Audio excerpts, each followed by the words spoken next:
Hi, I'm Candice with Slusher Consulting, specifically non-medical home care consulting, but this might apply to everybody, to all categories of home care, home health, hospice. I think this probably fits everyone. Today, I want to talk about the top 5 reasons that doing what the minimum requirement is per the state could be failing your clients, could be failing your whole agency. So let's just dive in. The first thing is supervision.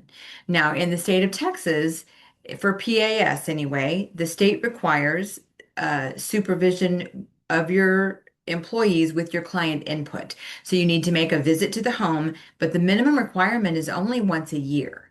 Now, if your clients are paying private pay, that is absolutely not good enough, and I hope that you already know that. But even in a Medicaid situation, if you could get out there more than once a year, that would be ideal. Because if you're having to hire a family member, or even if a professional paid attendant doesn't quite understand everything that's required of them, you may not understand what's happening with your client. There could be changes in condition that you're unaware of, changes in their social situation. Supervision needs to be done more often. Now, for your policy to say every 12 months is wise, but then in practice, to do it more often, every 3 to 6 months, is probably the best idea. If your policy says every 12 months, then if you're a little late on your 3 month visit, that's not a big deal. You won't get in trouble for that. But I think that we could be doing a better job on the supervisory visits. Annually is just not serving your clients well enough. Okay. The second one is on client satisfaction surveys. The state requires that you do one client satisfaction survey within the entire agency lifetime of the client. Basically, so if the client is with you for 3 months or 6 months or 4 years, you really only have to do it one time and document that you did so. And of course, there's no requirement that you have to get those results back, which is good because a lot of times clients or their family members will not send something back to you. But, and that's sufficient for what the state requires.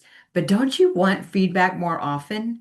I mean, aside from supervision, which you are doing regularly, you can ask questions, but there's certain sort of deeper satisfaction. How are we doing as an agency? How is our customer service doing?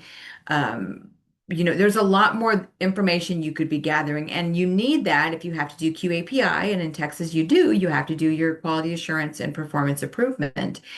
So you really need that client satisfaction data for that, but really you need it for you. You need to know if there's something you could be doing better for your clients. And be mindful if you get a negative client satisfaction survey, if it's a very low score, you do need to address that as a complaint and follow up with it.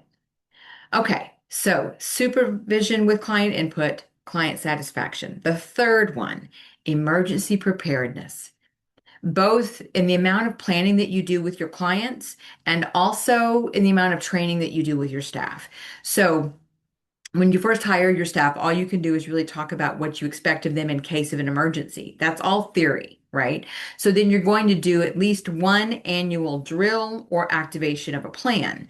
Now, the state of Texas does not require that if you have done if something actually has happened. So if you've had a real emergency, usually that's a weather anomaly. Most of the time we have at least one every year in every region now. So if you've already activated a plan, say in January because of an ice storm, then you don't actually have to do anything else in regard to emergency planning or training for the rest of the year. And that does meet state standards. However, if you are in an area where flooding happens regularly, or if you are in an area where tornadoes happen regularly, you really should, in my opinion, be doing a drill on those every year, ideally before that season happens, right? So that your staff actually understands what's expected of them when it's time, when a real emergency happens. If you do a drill of the most common emergencies, then everyone is much more prepared, including you. And I think that that's wise. So, yes, it needs to be done every time there is an emergency or at least once a year. But if you are not drilling on the main things that happen in your region, you could be failing your clients there. Another, number 4, is background checks. Now, the requirement is that you do them at hire. And hopefully you know what's going on with your staff the rest of the time, right? But I would recommend doing those background checks, the criminal background checks annually, simply because Someone could take a long weekend, do something foolish, get arrested. They're not going to come back and tell you. If you've done your one-time background and you never do it again, then you may have somebody working for you that has a criminal conviction that is barring employee employment, and you are breaking the law. And if that employee then does something else that requires you to report to the state, you're going to be caught and you're going to be in big trouble. So they only require that you do it at hire. But if something else happens with that staff in the meantime, you're not going to catch it if you don't do it at least annually. So I think that's a good recommendation. Also, they only require that you do criminal background checks.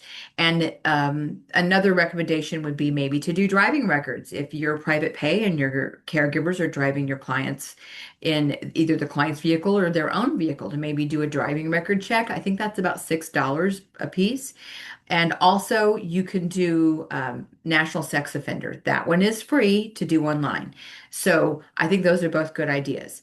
Lastly, they only require in Texas that you do the Texas DPS, Department of Public of Safety, secured search is really the recommendation, because then you could see all arrests, not just convictions.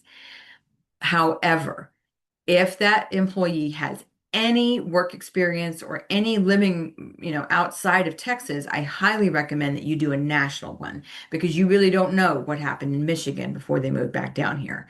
So while DPS does meet the standards, I recommend that you do a national background check if you have the capacity to do that.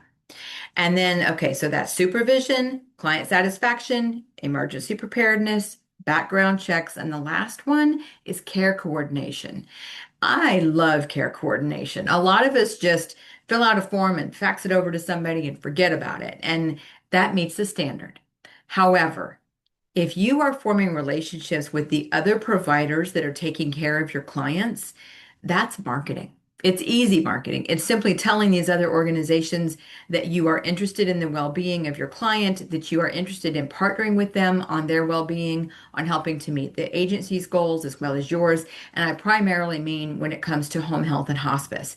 So filling out a form and sending it over does meet the standard. Documenting anywhere that you know who it is and that you contacted that person, great.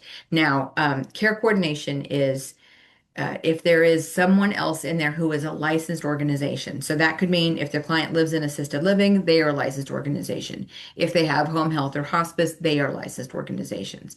That doesn't necessarily mean that you need to coordinate with physicians, because in home care, that's really outside of your realm, but you do still need to ask for that, have it on the profile if they'll give it to you.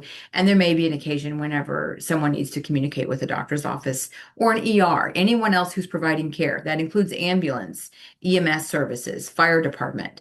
Anyone who's providing care to your client, even just in the moment, it's perfectly reasonable and it is expected that you communicate with those other organizations and document that you did so.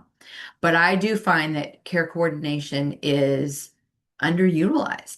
I would recommend not only sending a message to say, hey, we're also in this client's home, but reach out, speak to the case manager, introduce yourself, make sure that they understand what your schedule is, make sure that they understand how to reach you if either the goals for the client change, if they need your help with something, if they need to complain about your staff.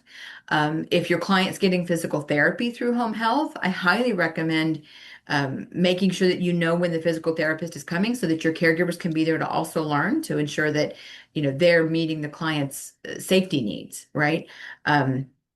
Letting a hospice or a home health know that a client fell or that they might have symptoms of a urinary tract infection. All of those things help the other agencies to take better care of your client and shows them that you care.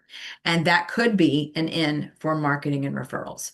So those are just the top 5. I think there's probably more, but I would take that to heart. See if you think you need to make any changes in your agency. And if you want to talk about any of these things or strategize, reach out to slusherconsulting.com.